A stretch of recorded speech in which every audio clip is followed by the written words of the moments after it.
Well, hello again, everyone, and welcome to another edition of Connecting with Augusta County Schools. I am Eric Bond, and I proudly serve as the Division Superintendent.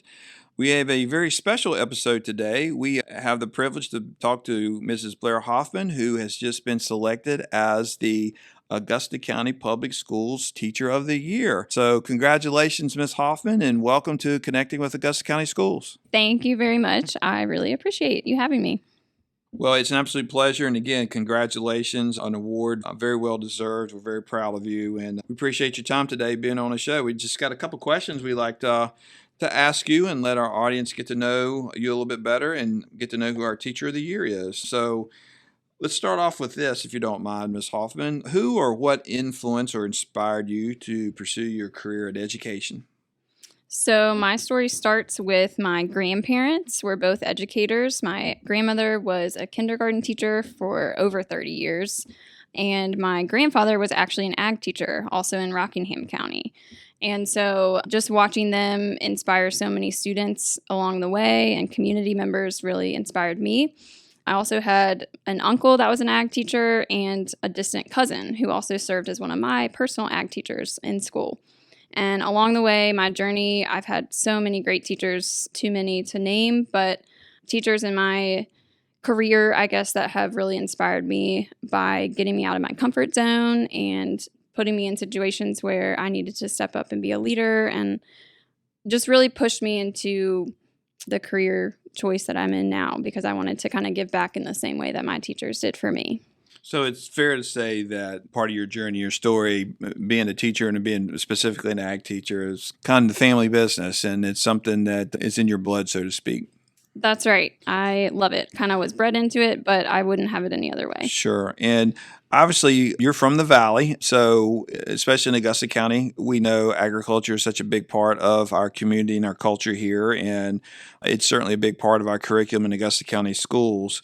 And certainly your efforts of educating young adults about the agriculture field is incredibly important for our community and actually our local economy, for that matter. So all that being said, why is it increasingly important for the next generation to be ag literate? Yes. So with what you said, I am so blessed to be able to teach in the county where FFA actually started in Weir's Cave, Virginia. And so with that being said, agriculture is so rooted here in the Valley. It's a big tradition. But as we start getting away from family farms, I've started to notice that even in the classroom now at the middle school level, we have students that come that just don't have that hands-on experience and don't know where their food comes from. And so part of the reason why I've chosen to stay and teach at the middle school is to get students excited about agriculture and to understand this is how your food is produced, and this is how, we need to be ag literate when it comes to sharing our story with others. So we're going to have an opportunity to speak with some of your students that we're very excited about here in a few minutes. But I'm guessing that some of your students are going to say that you go well above and beyond the call of duty for them. So my question to you is, what motivates you to take that action? What motivates you to go above and beyond for your students each day? So I know with teaching ag and being an FFA advisor, we work all summer. We work after school with students. We work on the weekends. We travel to competitions and contests and conventions away from our families for multiple days at a time and have to supervise students overnight for trips. But with that, I get to see students in an environment where you don't normally see them in a classroom. And with that, I've had students that might not love school and might struggle in certain content areas, but then when it comes to ag and maybe working in the wood shop or welding, they realize that, wow, this can really take them to some sort of career in the future. And so that has kind of been what has stuck with me and what has inspired me to continue what I'm doing. And I know that it serves a bigger purpose than my own. I don't know that a lot of our listeners and a lot of our community members realize how much extra time and effort that our agriculture teachers put in with our students. For instance, like the number of teams that you help coach and the number of conferences that you take these kids to, and even throughout the course of the summer. Can you kind of give our listeners some idea of how many teams, how many events in the summer that you and your fellow ag teachers do supervise throughout the course of the year? Sure. So the average ag teacher, I would say in our county, probably supervises at least a dozen teams for different content areas. Agriculture is so broad, so it covers ag mechanics, where students have to learn how to weld and wire up electrical circuits. We also have students that might choose to do something like tractor driving or small engine repair. We also have all of our livestock competitions, livestock judging, horse judging, poultry judging, the list goes on and on. So if I have students that are interested, I usually tell them that if we can make a team, we're going to make it happen. So that's kind of been my philosophy. It is a lot of extra hours because we spend practicing just like a sports team would right after school. And the kids will practice for months on end. Competitions are a lot of times in Blacksburg, Virginia. So we go to Virginia Tech for many of our competitions. And then our state conference is not until June. So we still work in the summer preparing students for our state competition. And that's usually 4 days in the month of June. And then our national competitions and our national FFA convention is always in October. And so that's always a week that we have to travel out to Indianapolis, Indiana. And part of that, too, I know all of our FFA and our local 4-H groups, they participate in the Augusta County Market Animal Show, which is a big deal here in our community. It's one of the largest market animal shows this side of the Mississippi. Obviously, that takes a lot of effort on our agriculture teachers' time as well, correct? Yes, that's right. So this year we had almost 10 students compete at the Market Animal Show with their animals. And students usually purchase their animals depending on what they are, sometimes before November. And they have to work with that animal all throughout the year. And the show and sale is usually in May. And so part of my job also requires me to supervise those students at their farm, checking their animals, and making sure that they're good for the show and sale, and to be there as well to support them. Right. Well, it's incredible the time that not only you but our students put into the Market Animal Show, but also all the practice that goes into for their competitions, whether it be at a local, state, or national level. So again, hats off to you. We applaud you and your colleagues for all the time and effort and energy they put in to coach and help our students be successful. So congratulations again. Thank you. And deservedly so. You've been selected to be the Augusta County Teacher of the Year. What does this recognition mean to you? So this recognition is, first of all, I can't really put into words exactly what this means because it feels so much bigger than myself.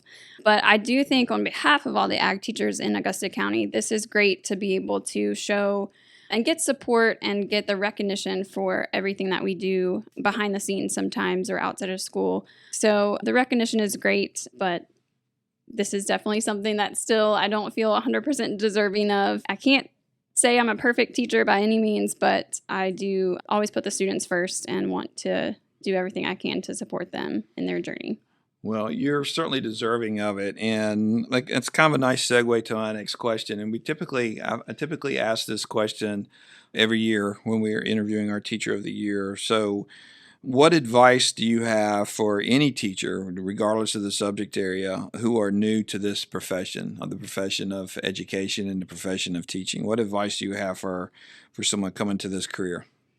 My best advice for anyone that's starting out as a teacher is to make sure that you get help and rely upon your community, whatever that may be, whether it's administration support, parent support, other teachers in your building. Find someone and find your support people and use them. That's one thing that I kind of wish I would have done more in my first couple of years. You feel like you're expected to kind of do it all by yourself, but we have a great community in Augusta County and a lot of people that are willing to help. So, well, I think that's great advice for any teacher, and we certainly appreciate you. We celebrate you. Congratulations once again. Well deserved for being selected the Augusta County Teacher of the Year. We're very excited to continue on this journey with you as we now submit your name and application for the running for the State Teacher of the Year. So we feel confident in that. We're going to keep our fingers crossed, and we wish you well. So thank you again, Ms. Hoffman. We celebrate and salute you and appreciate you for all you do for our students. thank you so much. I really appreciate it, and I appreciate all that you do as well. Thank you, Ms. Hoffman, for being with us. I am also pleased to say today we have 3 very special guests joining us, and celebrating Mrs. Hoffman being elected the Augusta County Schools Teacher of the Year. So we're really excited to have us with us today. First, we have Sadie Talley, who is a 7th grader here at Stewart Middle School. Sadie, welcome. Thank you for having me. And we also have Braden Smith, who is a 6th grader. Welcome, Braden. Thank you for having me. Absolutely. And last but not least, we have Catherine Gardner, who is an 8th grader here at Stewart Middle School. Catherine, welcome to Connecting with Augusta County Schools. Thank you for having me. Absolutely. So let me ask you guys a little bit about Miss Hoffman. Sadie, I'll start with you, and then we'll just kind of go around the room here. Sadie, what makes Miss Hoffman Teacher of the Year in your eyes? Probably that she's so kind, and no matter what you do, I feel like she'll always forgive you. Okay, outstanding. Braden, what about you? What makes Miss Hoffman Teacher of the Year? I feel like she really works hard to teach her students and then also goes out of the way for the livestock team and the horse judging team to take us to these contests and help with us after school.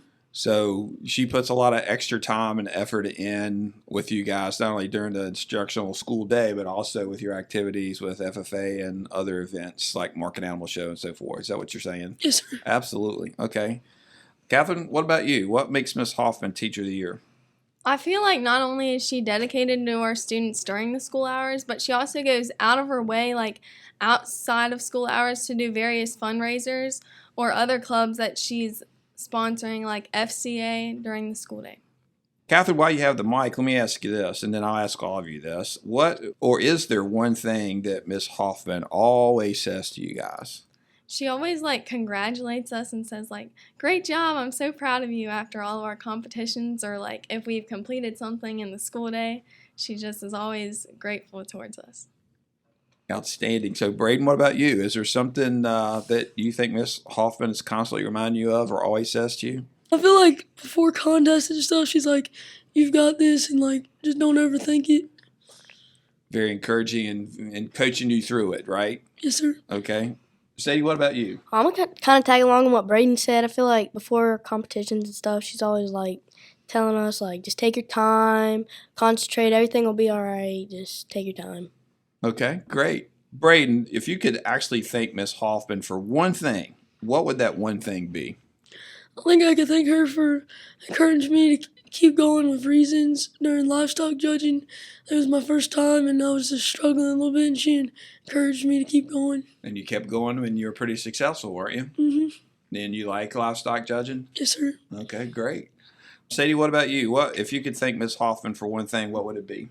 Definitely, before I met Miss Hoffman, I didn't know a whole lot about any competitions or my favorite's livestock judging, and she taught me everything I know. So your favorite's livestock, and Braden, what's your favorite competition? Is it livestock judging as well? Yes, sir. All right. Catherine, what about you? First, what's your favorite contest? I participate in the Creed speaking contest, so that's my favorite. Okay, great. And if you could thank Miss Hoffman for one thing, what would it be? I just feel like she always keeps us going and is encouraging along the way. And she's taught me so many skills, all of the leadership skills that I've learned through FFA have come because of her. So, Catherine, what's one word that describes Miss Hoffman the best, and why did you choose that word? I would say that she's always devoted to everything that she does, whether it's being with her family or helping her students at school for FFA or FCA or just helping her colleagues in the building. She's always there and happy to help anyone. Oh, that's great. Braden, what about you? If there's one word that you can use to describe Miss Hoffman, what would it be? I would say Miss Hoffman's a good leader. Contests and stuff, she tells us to be respectful, and she tells us who we're representing, and I just think she's a really good leader and shows us what to do as a leader. Fantastic. And Sadie, what about you? I would definitely say helpful. Rather, she's helping you with something in school, even if it's not in her class. She's always helping outside of school. I just think Miss Hoffman's a very helpful person. So, helpful, great leader, and respectful, and very devoted. Does that sum it up? Yes, sir. I think that she's does just- say it all. There's no Just wonder a she's great role model to all of us. great role model. Absolutely. So there's no wonder she's Teacher of the Year, right? With all those attributes. Whoop whoop, Miss Hoffman. All right, I got one last question for you guys. You guys have been great. I greatly appreciate you being on the show here.